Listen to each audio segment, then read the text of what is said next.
สวัสดีท่านผู้ชมที่เคารพนำท่านผู้ชมมาติดตามข่าวกีฬาลาวลีกหญิงประจำปี 2025จะเปิดฉาก22มิถุนายนนี้มี 10 ทีมเข้าร่วมชิงชัยสหพันธ์บานเตะแห่งชาติลาวในนามคณะผิดชอบจัดการแข่งขันได้รายงานในฮู้ว่าการแข่งขันเตะบานลาวลีกหญิงประจำปี 2025จะเปิดฉากวันที่22มิถุนายนนี้โดยมี 10 ทีมเข้าร่วมประกอบมีมาสเตอร์แซมเก่ากองทัพรองแซมครั้งผ่านมา SEC United น้ำท้า United สโมสรไซเศรษฐาแขวงบุรีคำไซและ 4 ทีมน้องใหม่ประกอบมีมหาวิทยาลัยวิทยาศาสตร์สุขภาพสโมสรเซโนจากแขวงสวรรณเขต KPS และ GBFC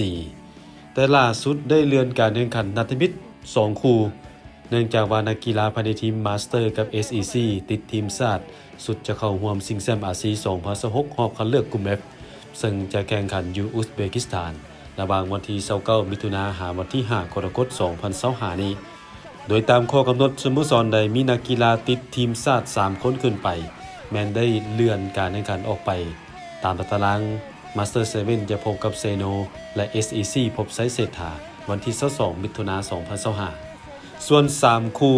ยังแข่งขันตามกำหนดเดิมวันที่22มิถุนายนที่จะมาถึงนี้บริคำไซพบ GBFC เวลา 16 โมงอยู่สนามหญ้าเทียมศูนย์ฝึกบานเตะแห่งชาติห้วยหงสนาม 2 มหาวิทยาลัยวิทยาศาสตร์สุขภาพพบกับน้ำทายูไนเต็ดเวลา 16 โมงที่สนามล้านสร้างบ้านหนองไฮเมืองหาดไซฟ้องนครหลวงเวียงจันทน์ KPS พบกับกองทัพอยู่สนามหญ้าเทียมศูนย์ฝึกบานเตะแห่งชาติห้วยหงสนาม 1 เวลา 19 โมงรูปแบบการแข่งขันพบกันหมด2รอบทีม1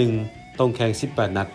ทีมที่มีคะแนนหลายสุดเป็นแชมป์ถ้าคะแนนเท่ากันมาไล่ head to head หรือสถิติการพบกันถ้าหากคะแนนและสถิติยังเท่ากันมาไล่ที่ประตูได้เสีย